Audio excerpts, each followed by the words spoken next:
दोस्तों, एक दौर हुआ करता था जब हमारे देश की राजनीति में राजनीतिक शिष्टाचार की बड़ी बड़ी बातें कही जाती थी, उनकी मिसालें दी जाती थी।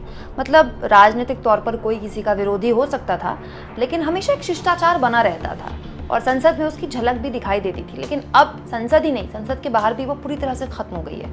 आज मैं आपको राजनीतिक शिष्टाचार की दो तस्वीरें दिखाऊंगी, एक जो हमारे देश के प्रधानमंत्री ने पेश की और एक जो कांग्रेस की पूर्व राष्ट्रीय अध्यक्ष सोनिया गांधी ने पेश की। संयोग देखिए कि आज ही की ये दोनों तस्वीरें हैं और आज ही की ये दोनों तस्वीरें इसलिए महत्वपूर्ण है क्योंकि दोनों तस्वीरों में केंद्र सोनिया गांधी थी। तो दोस्तों, सबसे पहले प्रधानमंत्री मोदी ने आज बंगाल में एक रैली में सोनिया गांधी के लिए कैसे तू तड़ाक वाले शब्दों का इस्तेमाल किया, ये सुनिए। ये मोदी जी का राजनीतिक शिष्टाचार।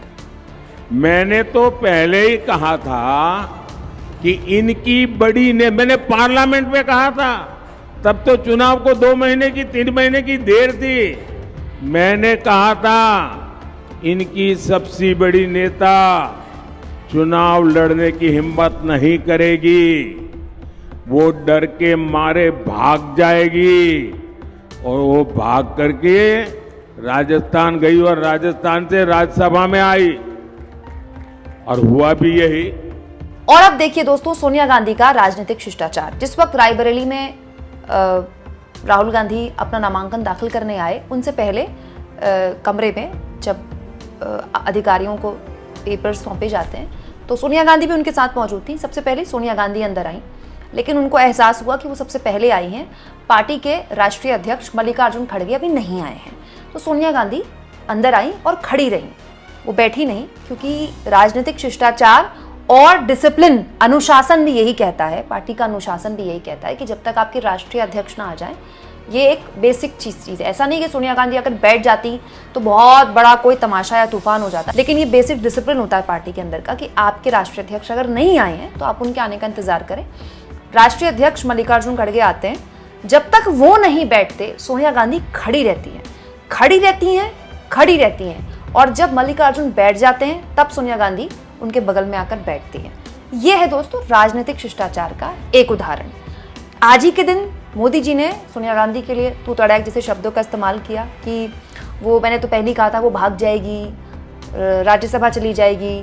जबकि सोनिया गांधी के लिए पीएम मोदी जानते हैं कि उनकी तबीयत अब ठीक नहीं रहती, उनका इलाज चल रहा है। पिछले 3-4 सालों से उनको कई बार हॉस्पिटल में जाने की भी जरूरत पड़ जाती है। ये मोदी जी अच्छे से जानते हैं, पत्रकार भी जानते हैं, बीजेपी के सारे नेता भी जानते हैं, कांग्रेस पार्टी के सारे नेता जानते हैं कि सोनिया गांधी का इलाज चल रहा है, वो काफ़ी बीमार रहती हैं, इसीलिए वो उतनी सक्रिय पार्टी में रोज़ की मीटिंग्स में नहीं रहती हैं।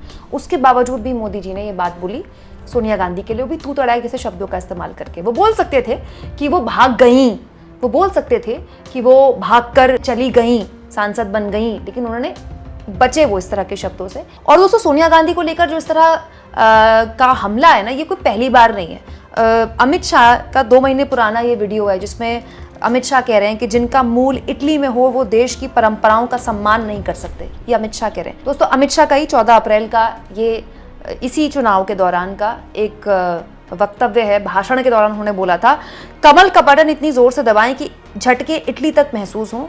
मतलब ये किस तरह का हमला है, मेरे को ये बात समझ नहीं आती। एक औरत ने अपनी पूरी जवानी, पूरा बुढ़ापा यहीं काट दिया, यहीं के आदमी से शादी की, ठीक है, उसके बच्चे भी यहीं बड़े हो रहे हैं, यहीं बच्चे भी बड़े हो रहे हैं, बच्चे भी उसके यहीं बूढ़े हो रहे हैं। और भगवान न करे कल को सोनिया गांधी, क्योंकि हम सब नश्वर हैं, हम सबके शरीर नश्वर हैं, कल को हमें भी जाना है, आपको भी जाना है, सोनिया गांधी को कुछ हुआ तो इसी सरजमी में वो उनका अंत्योष्टि भी होगी। उसके बावजूद भी आज तक सोनिया गांधी को उनके इटली के होने का एहसास कराया जाता है, जबकि यही वो देश है जिसमें पाकिस्तान से अवैध रूप से भागकर आई, अपने 4 बच्चों के साथ आई सीमा हैदर को देश की भाभी बनाकर सर पर बैठाया जाता है। ये फर्क है दोस्तों। लेकिन एक फर्क मैंने आपके सामने रखा, राजनीतिक शिष्टाचार का। इसमें दोनों में से आपको किसका शिष्टाचार ज्यादा पसंद आया, कमेंट बॉक्स में जरूर लिखें। और जितना हो सके दोस्तों, चैनल को शेयर करें, सब्सक्राइब करें और थैंक्स फॉर ज्वाइन, ये 2 ऑप्शन है जिसके जरिए आर्थिक तौर पर भी आप चैनल के हाथ मजबूत कर सकते हैं।